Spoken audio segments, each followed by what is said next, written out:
Bienvenue.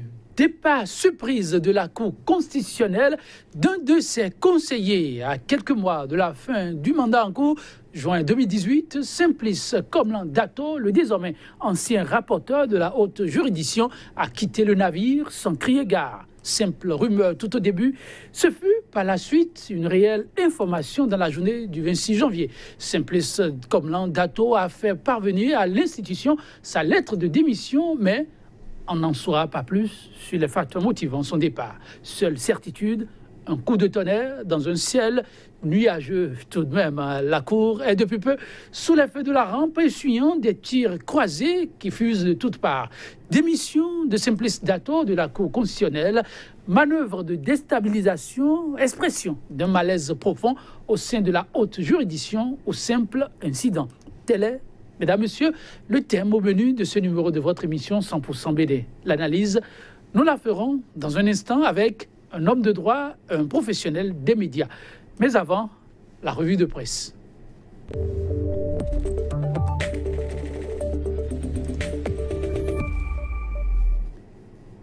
Prêt à nous faire le point de l'actualité telle vue par les journaux, notre allié de cette rubrique, Kodjovi Ametonou, qui n'est plus à présenter.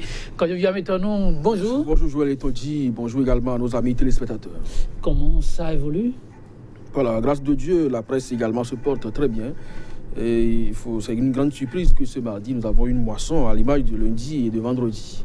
Alors là, je vous laisse plutôt aller très rapidement pour découvrir le contenu. Voilà, vous parlez donc de malaise au sein de la Cour constitutionnelle. C'est beaucoup plus au niveau de l'Assemblée nationale que l'Actu Express nous amène ce matin et constate qu'il y a du rififi autour de la gestion de l'Assemblée nationale. Et le journal se demande qu'il y a urgence d'un audit indépendant pour situer le peuple. Et puis, œuvre sociale à tout vent dans tout le Bénin. Sébastien Adjavon, l'inégalable, le bon samaritain toujours proche des populations. Et puis pour un dégel sur le front social, le judicieux plaidoyer de la Ligue des forces révélées, Alimi Odou et les siens en appellent donc au dialogue. La dépêche, affaire Laurent Métognon et consorts, la Cour ordonne la poursuite du procès.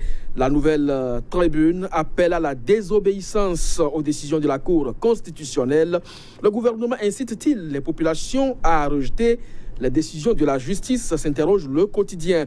Et puis Bénin, Nigeria, une coopération économique en souffrance. Le nouvel observateur, violer la constitution béninoise, acte d'hérésie ou manque de respect à l'état statut du personnel de la police républicaine au Bénin. L'article 71 du statut, contraire à la Cour, à la Constitution, déclare donc la Cour. Et puis, gestion financière de l'Assemblée nationale sous Adrien Ngwedi, une gestion catastrophique selon le député Léon Basile. À Rossi, quotidien Matin Libre, controverse autour de la décision du retrait du droit de grève. Et pourtant, Olo avait fait d'autres revirements. Puis concours de recrutement d'inspecteurs au ministère de l'économie et des finances. De graves soupçons de fraude. Le député à Rossi sur politiquement chaud de Canal 3, la 7e législature, me rend triste. Point. Média Joël Etondi, dénigrement programmé de la Cour constitutionnelle, une triste trouvaille pour motiver la révision de la Constitution. Et puis, le professeur Ibrahim Salami réitère, la Cour a corrigé une fraude donc, à la Constitution commise en 2011 dans l'intérêt du PVI, nouvelle génération. Et puis, grèves et mouvements de revendication, les centrales des confédérations syndicales à nouveau en ordre de bataille. Merci Kodjovi Ametonou. Je m'arrête au premier quotidien que vous avez eu à nous présenter ce matin. Il s'agit d'Actu Express. Je dis ici du rififi autour de la gestion de l'Assemblée nationale. Urgence d'un audit indépendant pour situer le peuple. Que se passe-t-il du côté de l'Assemblée nationale? Bon, il se passe qu'il y a des soupçons qui pèsent si l'on s'en tient donc au propos, par exemple, de la première dame qui parlait entre-temps de la corruption au niveau des représentants du peuple, il n'y a que le député honorable, député Léon Basile Rossi, qui quand même n'est plus à présenter au niveau de l'hémicycle national, se désole beaucoup plus de la gestion qui est aujourd'hui faite de l'Assemblée nationale et dit à la une donc, du journal Matin Libre que lui, il est complètement triste par rapport à ce qui se passe aujourd'hui au niveau de cette représentation. Et donc, quand ça se passe comme ça, il y a mal donne. Et Actu Express de demander un audit indépendant pour situer le peuple afin qu'on sache véritablement s'il y a mauvaise gouvernance en matière de gestion des fonds alloués donc à cette représentation nationale. Oui, un dossier qui fera peut-être couler assez d'encre de salive dans les tout prochains jours quand on parle de mal donne au niveau de l'Assemblée nationale. Mais loin de la polémique, Actu Express toujours avec ce quotidien qui nous apprend ici qu'il y a des citoyens qui commencent par demander à ce que le dialogue appelé de tout vœu par déjà plusieurs structures prennent définitivement corps pour un dégel de la tension sociale. Ah oui, là vous parlez du judicieux plaidoyer de la Ligue des forces révélées de Alimi Odou et compagnie. Écoutez, vous savez, le Bénin traverse actuellement une crise grave et le journal Matin Libre du moins nous rapporte également que les centrales et confédérations, du moins Point Média, nous rappelle que les confédérations et centrales syndicales à nouveau en ordre de bataille. Alors lorsque des commis de la République trouvent du plaisir à inciter donc la haute instance, le peuple à ne pas respecter les décisions de la haute instance et que les confédérations centrales et syndicats sont dans les rues, je ne crois pas que cela participe du bien-être de la population et donc de l'administration. Donc si les uns et les autres comprennent que le dialogue est nécessaire et en appellent donc à la clémence des uns et des autres, surtout le chef de l'État qui avait entre-temps convoqué les responsables syndicaux pour peut-être prendre langue avec ces derniers pour peut-être participer à dégeler la tension politique, mais qui au dernier moment a dû donc se rebiffer. Je pense que c'est le moment plus que jamais d'en arriver là et cet appel doit pouvoir être entendu comme l'ultime recours pour que le pays retrouve sa sérénité pour amorcer véritablement le développement. Vous avez suivi le chef de l'État à l'Union africaine qui dit que, bon, lui, de l'extérieur, il pensait que l'institution n'était pas efficace et que maintenant qu'il est là, il pense que ça va. Je crois que dès qu'il va rentrer au Bénin, il sera vraiment peut-être au cœur du système de débrayage, il comprendra que ça ne va pas et que son implication est attendue pour que la paix revienne dans la cité. Je crois que cet appel doit être entendu. Merci, Kojovia Métonou. Merci également à vous, mesdames, messieurs. On se retrouve demain pour une autre rubrique de la revue de la presse. À demain.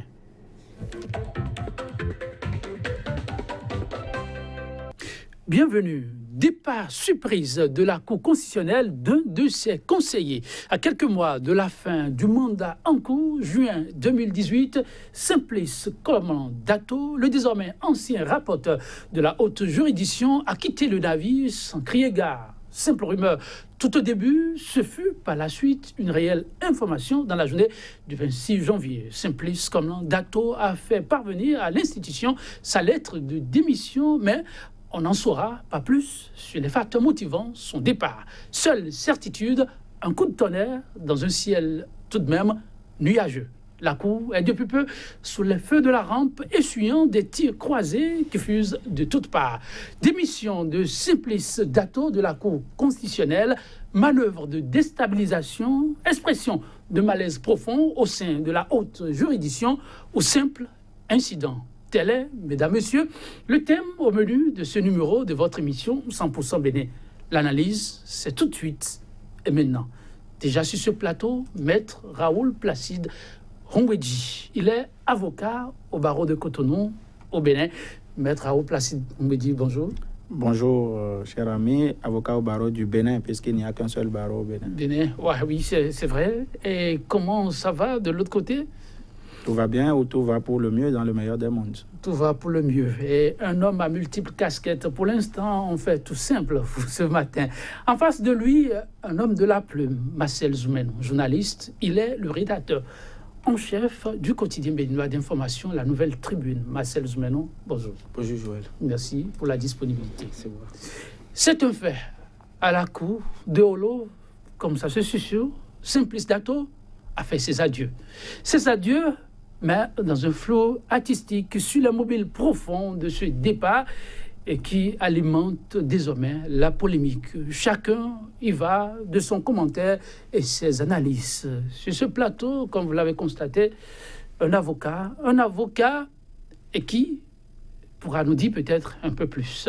Maître Raoul Placide-Doumboué dit, oui, il faut le mentionner, Simplice Dato reste aussi un juriste de haut rang, un collègue donc à vous. Et comme on le dit, il y a des secrets, mais il y a aussi des complicités. Et sur ce plateau, on partage aussi quelques complicités. Dites-nous, qu'est-ce que vous en savez un peu plus pour ce que vous pouvez déjà partager avec nous sur ce départ? Mais ce serait trop prétentieux de ma part de prétendre vous livrer ou vous dire les raisons qui auraient pu motiver le départ de M. Simplice Dato de la Cour constitutionnelle. C'est un confrère, c'est vrai, un confrère précédent d'ailleurs, parce qu'il était au barreau du Bénin bien avant mon arrivée. Voyez-vous, chaque être humain a des paramètres qui déterminent ses choix. Je suis sûr que comme n'importe lequel, M. Dato a certainement eu et a probablement mille et une raisons qui justifient ou qui fondent son choix de partir de la Cour constitutionnelle béninoise. C'est certain, mille et une raisons. Mais quelle pourrait être fondamentalement cette raison, mesdames, messieurs? Pour l'instant, l'homme s'est gardé de toute déclaration, mais peut-être dans les toutes prochaines jours, on pourra vous situer. Mais en attendant, on fait avec les données, les contextes dans lesquels ce départ est intervenu. Marcel Zoumenou, ça a été un départ qui a alimenté beaucoup la polémique, d'abord sur les réseaux sociaux.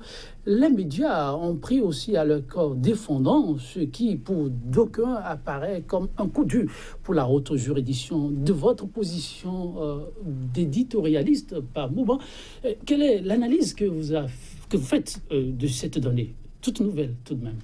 Oui, quoique mon directeur Vincent Follier a fait un éditorial qui est sorti dans notre journal hier où il a considéré que c'est un fait normal, un fait qu'on ne doit pas prendre au-delà des faits qui se passent dans nos sociétés, qu'une personne démissionne d'une institution. On l'a déjà vu par ici, on a vu même un ministre de la Défense démissionner. Et ce qui est nouveau ici, c'est que l'institution de laquelle la personne démissionne, on n'a jamais eu par le passé. Donc pour nous, c'est d'abord un fait comme tout autre, et surtout que les tests, le droit positif permet à toute personne qui travaille dans cette institution, qui a eu à siéger dans cette institution de démissionner. Maintenant, c'est le contexte qui peut nous amener à aller sur certaines pistes. Nous avons constaté que cette démission est intervenue dans une période où les décisions de la Cour sont très critiquées. D'autres disent des décisions controversées. Et donc, est-ce à dire que l'intéressé à un certain moment ne se retrouve pas en odeur de sainteté avec les décisions qui sont prises par l'institution dans laquelle il a siégé jusque-là? C'est un point d'interrogation. Mais en dehors de ça, il y a plusieurs autres raisons qui peuvent amener quelqu'un à démissionner. Il peut, pour des raisons de convenance personnelle, il peut pour des raisons de santé, il peut peut-être pour des raisons matérialistes. Et parce que quand vous quittez, l'homme est toujours à la recherche du mieux-être. Et vous pouvez avoir d'autres opportunités qui sont plus intéressantes que de siéger dans une cour. Et donc, pour cela, vous pouvez démissionner. Et donc, dans tous les cas, la lettre que Simplice Dato a envoyée est adressée au président de la Cour constitutionnelle. Donc, il est le seul à savoir ce qui a été mis dans cette lettre. Jusque-là, ce n'est pas encore rendu public et nous faisons tout pour avoir cette lettre. Et jusque-là, c'est gardé secret. Et donc, c'est quand on aura cette lettre qu'on peut avoir les raisons pour lesquelles Simplice Dato a démissionné. Mais, comme je le disais tout à l'heure, le contexte peut nous amener à explorer quelques pistes d'analyse. Raoul, vous avez, comme tout citoyen d'abord, suivi aussi les approches que beaucoup font de ce départ. Mais je vais demander d'abord à l'homme de droit, quel a été son regard sur ce fait qui, somme toute, reste une première quand on parle de la haute juridiction. Ainsi que le disait M. Zoumenou tantôt, ce qui pourrait ou ce qui peut attirer l'attention sur cette démission, c'est l'institution dont parle l'intéressé, M. Dato. C'est la Cour constitutionnelle, vieille quand même, à tout le moins d'environ un quart de siècle déjà dans l'histoire politique de notre pays.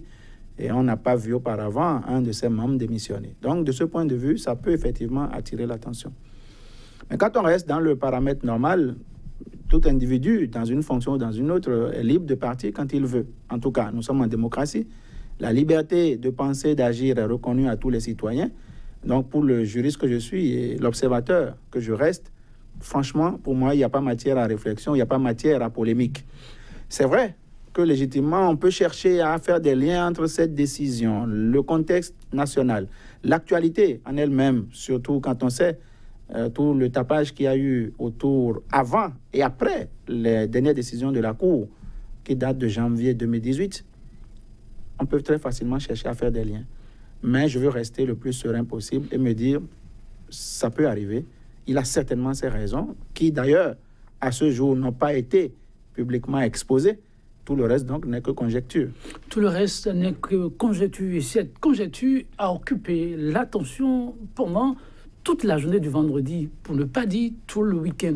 Marcel Zoumenou, qu'est-ce qui pourrait expliquer l'ampleur que ce sujet a pris, qui, on peut vraiment l'affirmer, reste comme une banalité, mais à qui on a donné toute cette importance? Non, c'est pourquoi il parlait tout à l'heure du contexte. Il faut constater que depuis une semaine environ, il y a des tirs sur la Cour, des tirs qui viennent de la presse, d'une partie de la presse, si je peux parler comme ça. Et je crois que nous tous, nous avons vu les titres de certains journaux toute la semaine où on a tiré sur la Cour parce qu'elle a rendu des décisions qui ne sont pas appréciées par une certaine classe politique, pour être plus précis, par le gouvernement. Et donc, quand on voit que un membre de la Cour démissionne dans ce contexte, on a des raisons de croire que peut-être qu'il y a une manœuvre souterraine pour amener les gens à partir et pour surfer sur ça afin de discréditer la Cour. Donc c'est cette hypothèse qui, selon moi, me paraît, quand on analyse le contexte dans lequel cette démission est intervenue, qui me paraît la plus plausible. Parce que nous avons constaté que, à la fois, ceux qui ont été les premiers à annoncer cette information sur les réseaux sociaux, que ce soit les journaux qui, pendant toute la semaine, sont occupés de la Cour constitutionnelle pour parler de décisions controversées, et bien après cela, quand l'intéressé a rendu public sa démission, les confrères, les avocats qui sont venus sur les plateaux des télévisions pour critiquer, pour parler de cette décision, sont des avocats qu'on connaît très proches du pouvoir. Et donc, tout cet ensemble, quand on regarde tout cet ensemble, on a des raisons de croire que le gouvernement a quelque chose à voir dans cette démission. Le gouvernement, quelque chose à voir dans cette démission. C'est vrai que c'est une hypothèse que beaucoup ont brandie, sans preuve tout de même, il faut le souligner, mais il y a des faits qui crèvent l'œil. Maître Raoul Rumbidji, vous avez suivi, certains des vôtres apprécié cette décision de la Cour qui, pour certains, pourrait expliquer ce départ pour lequel on n'a toujours pas d'éléments d'appréciation. Mais on se rappelle, parlant de l'institution elle-même, parce qu'au-delà de tout, il s'agit de cette institution, c'est d'elle qu'il s'agit, c'est une première, parlant encore de l'institution. Mais la décision qui fait beaucoup réagir, elle était attendue avec, somme toute, une certaine passivité de part et d'autre. On a entendu même des cadres dire, qu'on soit proche du pouvoir ou pas, quoi qu'en soit cette décision, nous allons l'accueillir telle qu'elle. Mais la décision, une fois tombée, a donné toutes sortes de réactions, à croire que l'institution n'a pas vraiment été à la hauteur. C'est la question de lecture. Le professionnel que je suis vous dira encore une fois que par rapport aux décisions de la Cour, il n'y a pas matière à polémiquer. Parce que toute décision de justice fait toujours des mécontents.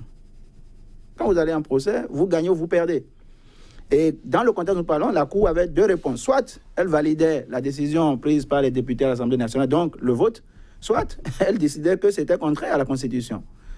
Et une cour, une juridiction, elle va dans un sens ou dans un autre. En général, surtout les décisions collégiales, c'est la décision de la majorité qui passe en général.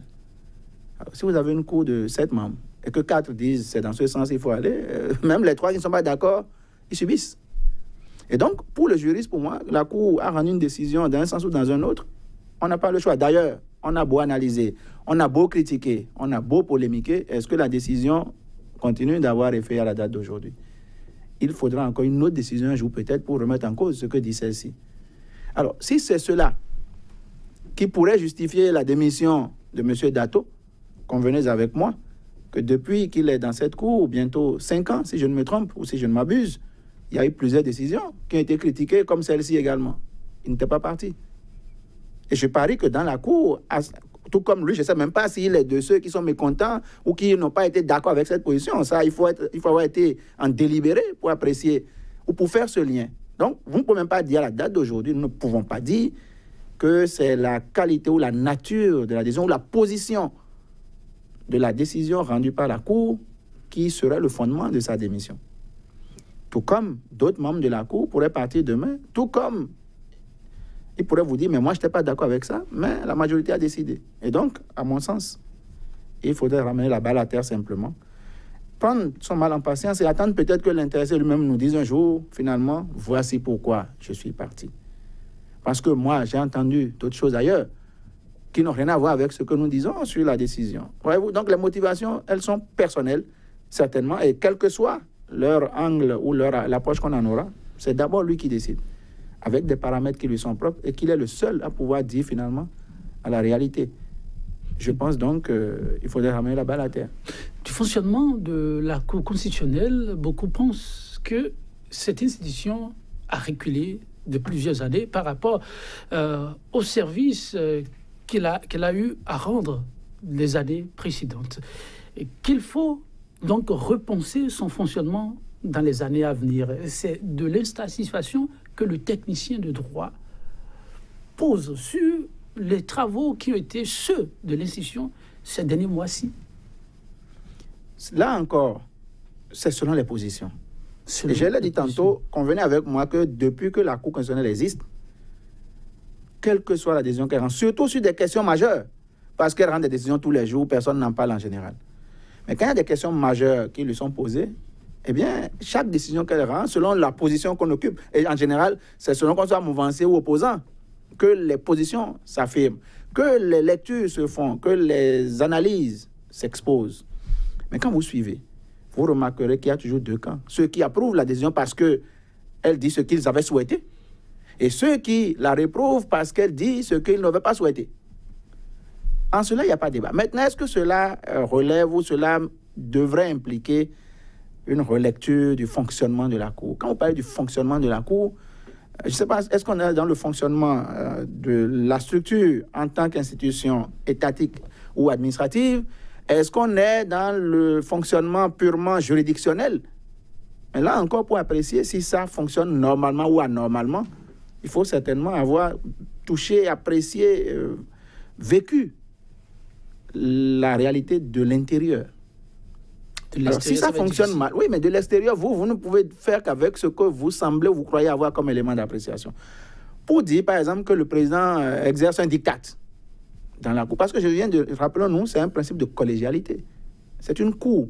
Donc, c'est pas comme au tribunal de première instance où, en général, c'est un juge unique qui lit son dossier, se fait son opinion de ce que les parties disent et rend une décision. C'est 7 personnes qui s'asseyent, chacune avec son origine. Rappelez-vous, la Cour est composée de personnes nommées par différentes institutions de l'État, notamment le président de la République, l'Assemblée nationale. Donc, quand ils viennent, chacun vient avec sa sensibilité, avec son origine politique, avec ses réalités sociales. Devant une question, naturellement, ce qui ne devrait pas être le cas, mais je parie qu'il en est ainsi. Parce que, comme je l'ai dit, il y a des questions majeures sur lesquelles le chef d'État peut vouloir qu'on aille dans un sens.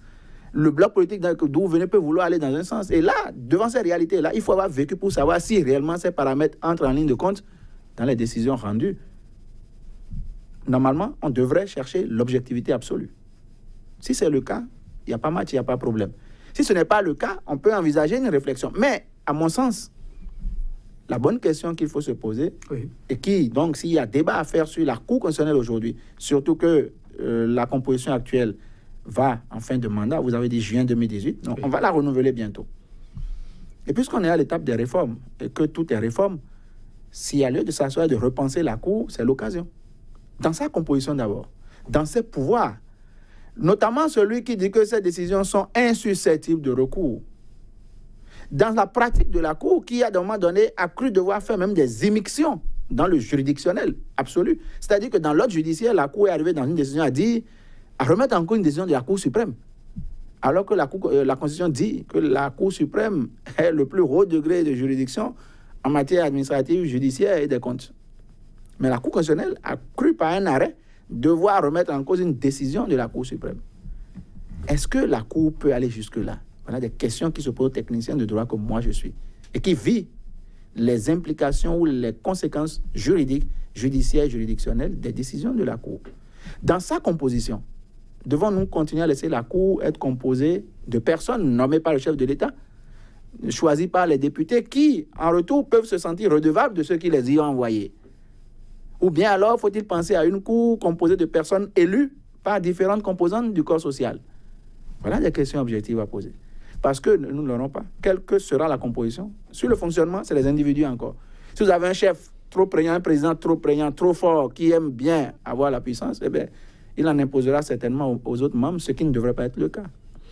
Marcel Zoumelo, oui, le technicien de droit a évoqué une question qui revient alors que ces derniers jours-ci, les décisions de la Cour sont sérieusement décriées. Là-dessus, ne se pose-t-il pas la même question? Je vous la renvoie. Le problème de relecture des tests et, si possible, de la recomposition de l'institution. Je crois que les pistes de réflexion ouvertes par M. Oumbeyi sont assez pertinentes.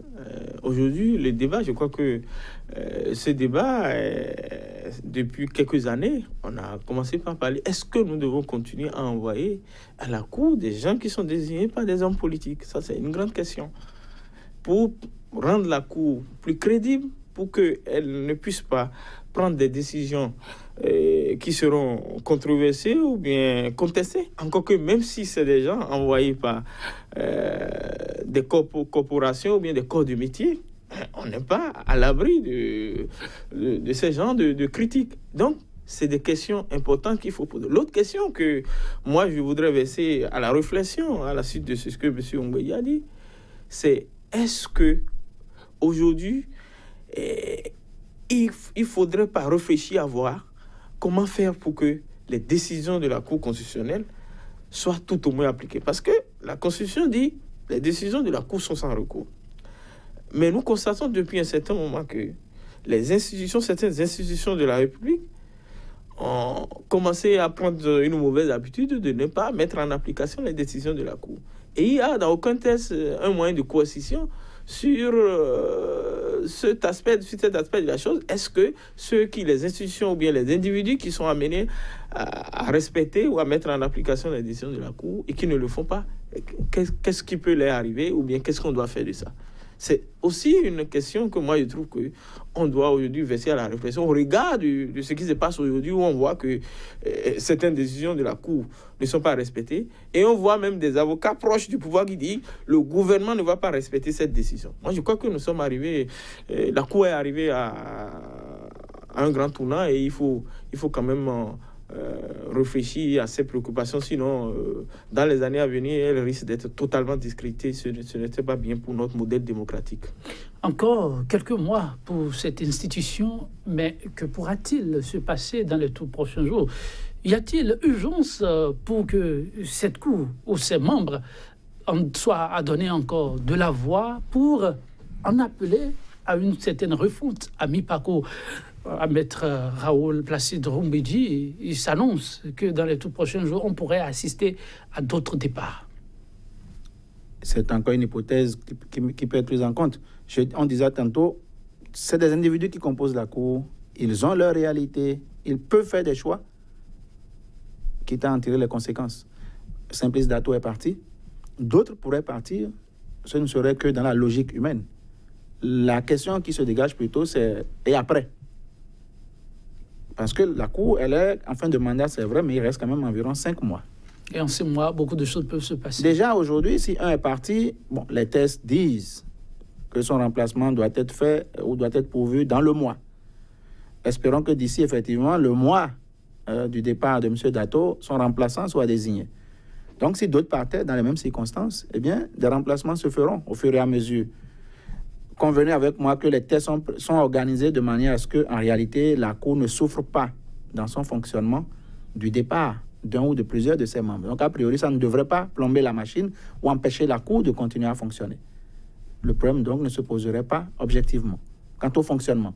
Ce qui reste, c'est qui y vient, pourquoi il y vient et comment il y vient, puisque le remplacement qui va nommer, en fait, ou qui va désigner celui qui remplacera celui qui est parti.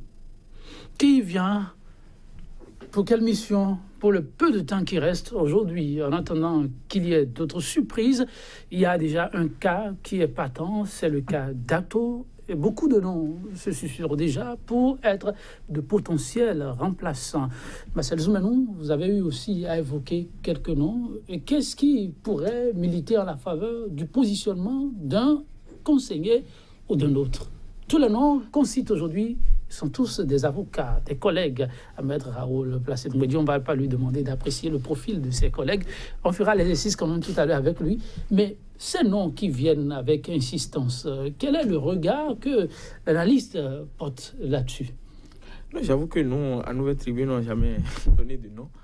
Et parce que je crois que c'est le chef d'État qui a ce pouvoir discrétionnaire de nommer, puisque celui qui est parti a été nommé par le chef d'État, l'ancien chef d'État. Donc, c'est le chef d'État actuel qui nomme. Et donc, c'est peut-être à partir de cela que certains confrères ont agité des noms, parce qu'on sait qu'il y a des avocats aujourd'hui qui sont très proches du pouvoir et qui ne le cachent pas, qui expriment cela publiquement dans des émissions. Et donc, on ne peut qu'envoyer... Et on ne peut que regarder du côté de cela. Et les noms qui sont agités, c'est les avocats qui, ces derniers temps-ci, ont été très présents sur les plateaux de télévision pour défendre des positions très proches du pouvoir. Je vais citer Maître Jacques Mingan, Maître Charles Badou, Maître Bastien Salami, et dans une moindre mesure, et ça son nom aussi agité depuis quelques jours aussi, Maître Séverin Quenom, c'est les 4 noms qui circulent. Et nous savons que ces 4 sont des avocats très proches du pouvoir. Et donc, ceux qui le disent, non, ne sont pas dans la tête du chef d'État et ne sont pas dans le schéma du chef d'État. Ils le disent simplement parce qu'ils savent que ces avocats, et depuis un certain moment, s'agitent beaucoup et qu'ils sont proches du chef d'État. Et donc, ils se disent que forcément, il finira par choisir quelqu'un parmi ces 4. Mais il peut ne pas choisir aucun de ces 4 et choisir d'autres personnes. C'est son pouvoir, c'est à lui de choisir qui il veut. On sait simplement que celui qui doit choisir doit être un juriste pour rester conforme au profil de l'autre qui est parti. Et donc, il faut s'attendre à soit avoir ces noms ou d'autres personnes. Oui. Raoul, avant que vous ne répondiez à cette question de probable remplaçant de Dato, il y a une préoccupation qui a été évoquée tout à l'heure par Marcel, à savoir quelle suite donner aux décisions de la Cour, même si on n'est pas preneur. Ça reste une décision quand même de la Cour. La Cour n'a pas d'autres moyens pour les faire respecter. Mais il y a beaucoup de voix qui s'élèvent. Et récemment, contre toute attente, on a entendu, même un homme de droit dit « ça ne sera pas respecté ». Mais le technicien apprécie ce penchant que les Béninois ont de plus en plus à ne pas respecter les décisions de la Cour. Comment? Voyez-vous, là encore, pour le Béninois que je suis et pour le peu que je sache, c'est pas nouveau. Depuis que la Cour existe et sous tous les régimes, elle a rendu différentes décisions qui, évidemment, selon qu'elle vous est favorable ou non, en tout cas ceux qui estiment qu'elle leur est défavorable, n'ont aucun égard pour ces décisions. Et là également, c'est un chantier à ouvrir ou à explorer. Quant à la relecture ou à la refondation de la Cour constitutionnelle, puisque, ainsi que le disait M. Zoumenou, la Constitution s'est contentée de dire que les décisions de la Cour sont sans recours. D'accord, elles sont sans recours. Mais quelle l'obligation de les... En fait, qui peut contraindre qui à les exécuter? La Cour elle-même n'a aucun pouvoir pour contraindre quelqu'un à exécuter sa décision. La bonne preuve, c'est le cas le plus récent, c'est l'injonction faite aux députés d'avoir désigné les membres du COSLEPI à une date déterminée. Et là encore, ce n'est pas la première fois. Par le passé, il y avait déjà eu des injonctions de la Cour à l'Assemblée nationale. Il y a une question qui se pose. La Cour a, d'après la Constitution, le devoir et le pouvoir de réguler le fonctionnement normal des institutions. Mais quand on dit réguler, cela signifie-t-il en imposer aux autres? L'exécutif, le législatif, le judiciaire sont chacune des institutions. Alors, quand la Cour dit aux députés, vous devez faire dans tel délai, le président de l'Assemblée a dit, moi j'ai le règlement intérieur qui s'impose à moi. Donc, il y a déjà une autre bataille. Même au-delà des individus, il y a des batailles objectives. Parce que la question qu'appelait l'injonction de la Cour, effectivement, c'est de savoir, bon, le président, il fait quoi? Est-ce qu'il laisse les dispositions du règlement intérieur auquel lui, il est astreint dans l'exercice de sa fonction pour privilégier les injonctions et les délais fixés par la Cour, ou il s'en tient à la procédure parlementaire ou législative normale? C'est des questions objectives. Et ça, c'est au niveau des institutions. Par rapport aux citoyens lambda, la Cour a dit dans plusieurs décisions, tel a violé les droits de tel. Voyez-vous? Mais ça s'arrête là. Ce qu'il advient en général, pour les matières en tout cas qui concernent les individus, c'est que le postulat posé par la décision de la Cour ne peut plus être remis en cause par une autre juridiction. Vous pouvez vous en servir donc pour vous faire reconnaître davantage vos droits et ensuite les matérialiser, les concrétiser, les consommer. Mais quand on est au niveau purement institutionnel, sur des décisions de nature fondamentalement, je ne dirais pas politique, des décisions dont la nature en elle-même ne permet même pas d'envisager une exécution forcée, parce que quand vous dites exécuter, si la personne ne peut pas le faire volontairement, c'est qu'il faut l'y contraindre. Qui va aller donc imposer aux députés de s'asseoir un jour donné dans les délais fixés par la Cour pour faire ce que la Cour demande. Donc, il y a matière à réflexion. Que fait-on désormais? Ou de quel pouvoir, de quelle force faut-il entourer les décisions de la Cour à l'avenir pour que, à la limite, tout le monde y soit lié et soit obligé de faire ce que la Cour dit? Ça appellera une autre question. Si on en arrive là aussi, oui, et qu'une Cour venait à dire tout et n'importe quoi à un moment donné, c'est-à-dire venait à prendre même des décisions contre la réalité et qui auront des conséquences que nul n'imagine, et qu'on a pris la précaution de dire que ces décisions doivent être exécutées, alors qu'elles sont sans recours, lorsqu'il y aura des décisions à problème, faudra-t-il les exécuter en ce moment-là? Parce qu'on ne légifère pas pour le présent, il faut regarder l'avenir aussi. Et nous savons bien que dans ces matières-là, ce sont les individus qui sont en situation qui déterminent la suite des événements. On en a vu ailleurs. Pour en revenir donc à la question des probables remplaçants de M. Dato, à ce niveau... Avant ça, dites, le concept de sage de la Cour, souvent attribué à ses membres, comment vous l'appréciez? Un abus de langage où des hommes, comme le pensent le citoyen lambda, à même de prendre de la hauteur et légiférer, comme vous le dites, en toute impartialité et pour l'avenir? Alors, pour moi, les 7 sages, c'est une dénomination qui est sortie certainement des lignes de la presse, un peu comme les honorables députés.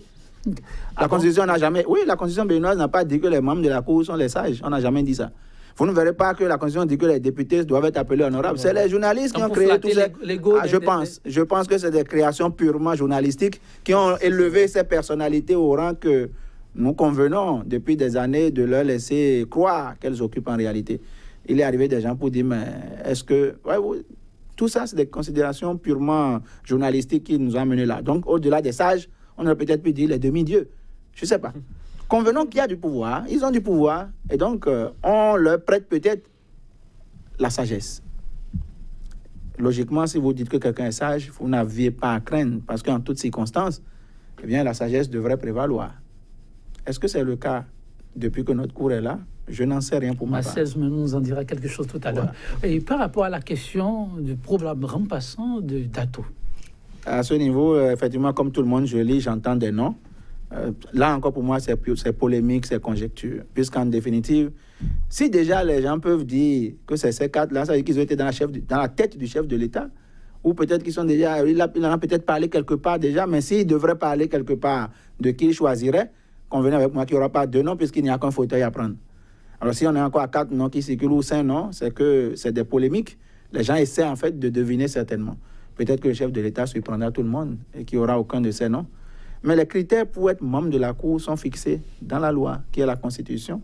Il appartiendra au chef de l'État de désigner celui parmi les Béninois qui, selon lui, remplit le mieux ces critères pour poursuivre ou pour permettre à la Cour de continuer à fonctionner normalement. Attendons de voir. Attendons de voir, oui. Comme le disent les Américains, de wait and see. Marcel Zoumenon, depuis quelques jours, ils sont nombreux, les Béninois, à penser que la démocratie béninoise a comme du plomb dans l'aile. Et pour lui permettre de maintenir son envol, de redorer mieux son blason, les hommes de médias ont un grand rôle à jouer. Vous vous sentez aussi interpellé? Oui, tout à fait, parce que quand vous voyez un peu ce qui se passe aujourd'hui dans la presse, et parfois ça fait personnellement, moi, puis ça me fait pitié et ça me préoccupe sérieusement, parce qu'on ne fait plus de l'information aujourd'hui. Quand vous regardez dans presque tous les médias, c'est de la communication, c'est-à-dire que c'est une information qui intéresse quelqu'un. L'information neutre, l'information impartiale est de plus en plus rare. Et donc, nous prenons des positions, même sans avoir des éléments de choses là. Nous prenons des positions qui sont de plus en plus radicales. Et moi, ça me préoccupe parce que la presse devait être un peu comme un gardien de temple. Lorsque les institutions sont en train peut-être d'aller dans des sens qui ne sont pas choses là, la presse devait être toujours là pour recadrer les choses, pour mettre les choses à leur place. Mais ce que nous voyons aujourd'hui, nous voyons une presse qui est engagée, soit du côté du gouvernement, ou soit du côté de l'opposition. Et donc, ça pose un problème. Et chaque fois, moi, je rencontre des gens dans les rues, et beaucoup de gens me disent leur insatisfaction par rapport au travail que nous faisons. Et dans la grande majorité, il y a certains qui font l'effort. Moi, je ne suis pas venu ici pour me jeter des fleurs, mais il y a certains qui font un effort pour sortir du lot. Mais le plus gros lot de ce qu'on a aujourd'hui, c'est des gens qui sont faussement en train de défendre des positions qui ne sont pas dans leur position. Quand vous voyez des gens qui écrivent, des confrères, ça, je peux vous en parler, des confrères qui mettent des choses à la une de leur journal, et tu les contactes en privé, et ils rigolent en disant, bon, non, toi-même, tu comprends que ce que je dis, ce n'est pas ce que je pense. Et si nous arrivons à vendre notre âme jusqu'à ce point... Excusez-moi, un confrère vous confie... Pas des confrères. Parce que moi, il m'arrive d'interpeller... Ce qu'ils écrivent oui, n'est pas ce qu'ils pensent. Oui, il m'arrive d'interpeller parce que je discute avec certains, je connais à peu près leur position par rapport à tel ou tel sujet. Et je vois ce qu'ils mettent dans leur journal et je les interpelle. Et ils sourient en me disant, non, toi-même, tu sais que ce que j'ai écrit là, ce n'est pas ce que je pense. C'est ce qu'on m'a dit de dire. Et si nous arrivons à ce point d'aliénation, où nous vendons notre âme jusqu'à ce point, moi, je me pose assez de questions. Parce que si la presse avait été ce qu'elle est aujourd'hui, dans les années 90, ce n'est pas sûr qu'on aurait cette démocratie. Et moi, je voudrais inviter chacun de nous, moi-même inclus, à plus de responsabilités, à plus de en tout cas, première femme candidate à une élection présidentielle au Bénin, Maître Marie-Élise Guédot, ouvertement, a exprimé toute son insatisfaction face à une presse, dit-elle, pourrait conduire le Bénin tout droit dans le mur si les organes de régulation ne prennent pas leurs responsabilités. Avant de revenir vers Marcel Zoumenon, je me retourne vers Maître Raoul Placide-Ngwedji. De l'insatisfaction aussi à votre niveau, quand vous observez et suivez la presse béninoise? Comme la majorité des Béninois, certainement, la presse béninoise, dans une large mesure, laisse à désirer dans la qualité de ses prestations. Disons-nous la vérité. Ce que dit Marcel n'est pas nouveau pour moi. Et j'ai la chance ou la malchance de lire, d'entendre et parfois d'agir pour le compte des citoyens. À la réalité, nos journalistes aujourd'hui, dans une grande majorité, je ne dirais pas, ne cherchent plus l'information, ne traitent pas l'information. Ils servent. Et ils servent les pouvoirs qui sont à même de leur donner les moyens de les servir. Voulez-vous qu'on écrive aujourd'hui?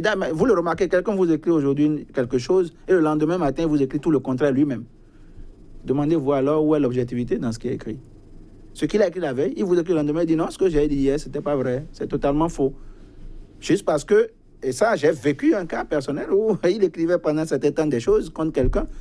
Celui-là, allait le voir, ils l'ont discuté, lui a remis, et le lendemain, il prend tout lui-même vient, il dit tout le contraire de ce qu'il a écrit parce que justement, les autres ne pouvaient plus payer pour continuer à le payer. Quand on en arrive là, il y a de quoi s'inquiéter parce que finalement, vous voulez détruire quelqu'un à tort, vous payez, on vous le fera. Et vous savez bien que quand on a dit et que les gens ont entendu, c'est difficile après de leur faire dire ou de leur faire croire que ce que vous aviez dit, c'était faux. Donc, il y a un problème. Et ça, nous parlons des rapports, mais quand on va au-delà, ce que une force, un pouvoir de l'argent ou qui a les moyens voudrait réaliser comme objectif, il suffit d'y mettre à contribution la presse. Et comme ça va très vite, on aura fini avant de se rendre compte que on n'aurait pas dû. Oui, il y a un danger. Et je pense qu'il faut y réfléchir. Maintenant, est-ce que les institutions de régulation ne font pas leur travail? Je pense pour moi pas que le débat n'est pas là. On ne me dira pas à moi que la RAC ne fait rien. Non. L'ODEM, on ne me dira pas que l'ODEM ne fait rien. Toutes les fois où des gens ont porté le problème, ou ont porté des plaintes, il y a eu des décisions, il y a eu des sanctions. J'ai vu, il y a eu la période des suspensions à tout va d'organes de presse. Est-ce que ça a changé quelque chose à la réalité? C'est d'abord une question de formation, à mon humble avis, une question de responsabilité. Si nos journalistes ou nos amis, en tout cas vous de la presse, vous pouvez intégrer ces deux paramètres. D'abord la responsabilité et la formation. Je pense qu'on aurait réglé à 50% au moins le problème. Oui, ce que vit aujourd'hui la Cour constitutionnelle, si elle parvient, même dans les tréfonds du Bénin, la presse s'est fait les porte-voix des propos à la limite du dénigrement de la haute institution. Pour beaucoup de citoyens, le ménage, comme l'a dit tout à l'heure Raoul Placide Doumbédi, doit venir de l'interne et de l'engagement individuel. Marcel Zoumenou, à cette étape, voyez-vous les confrères prêts à s'engager pour un combat du genre où il va falloir trouver quelqu'un pour taper du poing sur la table avant que la presse ne conduise le navire bénin dans le gouffre, pour rappeler l'expression de Maître Marie-Élise. Je crois que la presse, bien qu'on puisse avoir des reproches et des critiques, la presse n'arrivera pas jusqu'à ce point. Mais je voudrais dire à la suite de ce que M. Oumbédi a dit, que c'est vrai, la RAC, l'ODEM font leur travail, mais moi je crois qu'ils font que le minimum. Aujourd'hui, ces deux institutions de régulation, il y a l'institution, l'ODEM, qui est notre propre institution, l'institution des pairs, comme nous le disons, a la possibilité de l'autosaisine. La RAC aussi a cette possibilité. De plus en plus, surtout au niveau de l'ODEM, c'est de plus en plus rare. Avant, l'ODEM de Maïndé, je crois, avait beaucoup usé de ça. Mais aujourd'hui, on ne voit plus de ça parce qu'il y a des choses que nous voyons et que si moi j'étais président de l'ODEM, j'allais m'autosaisir. Quand je vois certains titres, je trouve qu'il y a problème. Donc, moi, je les invite à faire plus que ce qu'ils sont en train de faire aujourd'hui. Et en dehors de ça, les confrères, moi, je ne sais pas. Le débat sur la formation, oui, il y a 10 ans, on parlait de ça. Mais aujourd'hui, la plupart des journalistes sont déjà allés dans des écoles et sont revenus dans les rédactions. Et pourtant, les choses n'ont pas changé. Moi, je me pose assez des questions. Est-ce que le débat aujourd'hui, c'est un problème de formation? Le débat, c'est que nous n'avons pas, selon moi, assez de groupes de médias assez puissants qui ont les moyens pour payer les gens. Juste voilà, je crois que tout le problème est quand tu discutes avec eux, ils disent, mais quand tu fais le travail professionnel, tu vas mourir. Tu fais ton travail de façon professionnelle, tu vas mourir. Donc, il vaut mieux faire comme tout le monde. Et la presse est à l'image aussi de notre classe politique. Et de ça, on n'en parle pas souvent. Mais ceux qui sont les mains invisibles qui téléguident la presse, majoritairement, sont nos hommes politiques.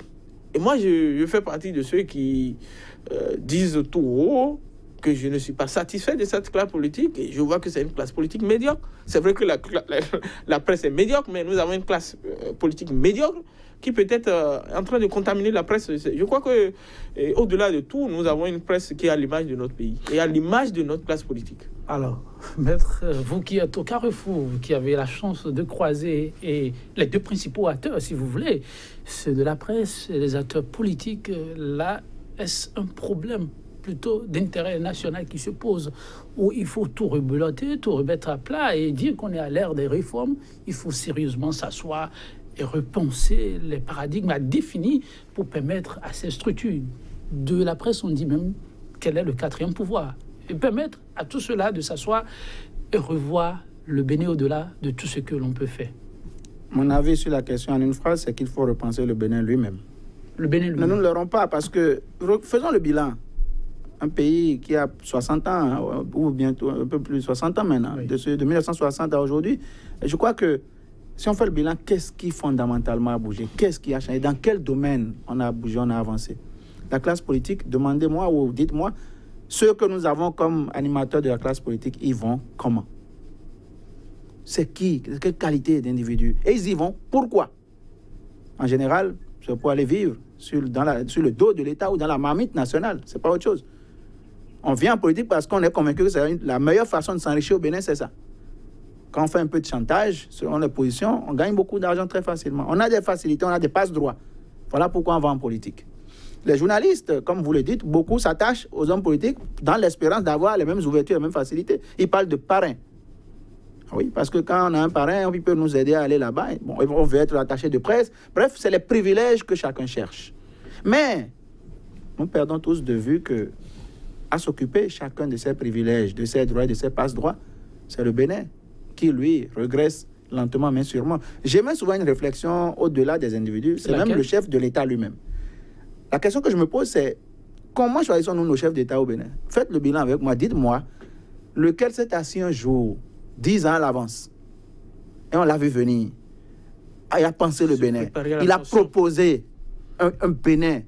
Non, c'est à 6 mois, 2 mois, 3 mois des élections qu'on a des individus miraculeux qui apparaissent et qui disent le Bénin, c'est moi, j'ai la solution au problème. Faites le bilan et dites-moi, quand on finit de choisir, à peine 6 mois, un an après, mais on s'est trompé. Mais parce qu'on ne connaissait même pas la personne. Mais regardez ailleurs. Regardez en France. Chirac, Mitterrand, qui voulez-vous? Mais qui est arrivé au pouvoir sans avoir fait un parcours, sans avoir suivi un chemin, sans avoir dit chaque fois que l'occasion se présentait sa vision du pays, ses propositions pour le pays. Parfois, c'est après 20 ans, 25 ans de lutte qu'ils arrivent au pouvoir. Les États-Unis, n'en parlons pas. À part le 4 hommes qui restent, aujourd'hui, un mystère pour tous. Combien de chefs d'État avez-vous vu arriver comme ça par hasard? Et tant qu'on sera dans le hasard, où il n'y a pas de nom, attends une loi cadre pour le Bénin. Est-ce que le Bénin a été pensé dans un cadre qui dit, bon, sur 100 ans, voilà ce que nous voulons faire du Bénin. Secteur énergétique, c'est ça. Secteur politique, c'est ça. Secteur école, c'est ça. Est-ce qu'on a ça? Ça n'existe pas. Alors, à partir de là, de quoi parlons-nous? C'est le Bénin qu'il faut repenser. Et nous asseoir pour dire désormais, voilà, on va... Parce que si chacun doit venir chaque fois mettre en œuvre sa vision, son plan, eh bien, chacun vient avec le sien, ce que l'autre fait n'est pas bon, on recommence. On est dans l'éternel recommencement. Et en fin de compte, qu'est-ce qu'on finit de faire? Parce qu'il fait à moitié, il s'en va. L'autre vient et dit, bon, tout ça là est mauvais, on recommence à zéro. Tous les milliards qui passent dedans sont perdus. Et chaque fois, on est dans la ritournelle. Or, si on s'assoit, on dit Bénin dans 200 ans, voilà le Bénin. Suivons la ligne, je crois qu'on arrivera à quelque chose. Merci, Maître Raoul Placide Rongouidji. Malheureusement, je m'en voudrais de ne pas vous laisser la parole avant de clôturer cette émission. Non, je dis merci et je voudrais inviter les uns et les autres à plus de responsabilités pour rester dans la même tendance que M. Rongouidji. Merci à vous, chers invités et chers téléspectateurs. Vous l'avez compris, le décryptage de ce jour prend ainsi fin. Le Bénin serait-il en crise sans que les principaux acteurs ne s'en aperçoivent? En tout cas, les invités de ce jour pensent qu'il faut penser le Bénin, penser autrement le Bénin, si ses fils veulent d'un pays vraiment prospère pour tous dans les années à venir. Un Bénin bâti dans la durée. Mesdames, Messieurs, merci infiniment à vous de nous avoir suivis. Je prends congé de vous, monsieur, cette citation de l'ancien homme d'État français, Pierre Mauroy. La crise n'est pas comme une maladie dont on ne peut sortir. Elle est comme une sorte de nouvelle naissance. Se l'approprier permet d'aller chaque jour de l'avant et de faire les choses de la meilleure des façons qui soit. Et c'est tout le meilleur du monde que je vous souhaite. Merci pour l'attention. À demain.